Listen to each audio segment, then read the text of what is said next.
चंदन बटवा शिंगाडा घालून आपण आज भाजी बघतो. हा मार्केटमध्ये बघा भरपूर आता थंडीच्या दिवसात येतो. खूप महाग आहे सध्या तो, कारण तो खूप पौष्टिक आहे. रानभाजी आहे ही, बांधावर उगवते. थंड प्रवृत्तीची, पोटासाठी अतिशय उपयुक्त.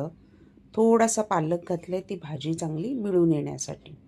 त्याच्यानंतर शिंगाड्याचे गुणधर्म तर तुम्हाला माहिती आहेत. फायबरने भरपूर, ग्लुटेन आणि फॅट फ्री, वजन कमी करण्यासाठी, त्वचेसाठी, हृदयासाठी, मॅग्नेशियम, B6, अँटीऑक्सिडंट भरपूर प्रमाणात शिंगाड्यामध्ये आहे. हा गोड्या पाण्यात म्हणजे नदीखाली मुळं असतात ही एका झाडाची, त्याच्यात हा मिळतो.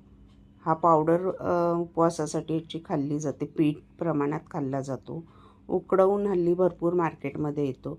तसाच हा कच्चा पण हिरवा खाल्ला जातो. त्याच्यानंतर जेवणात वापरूनही आपण खाऊ शकता.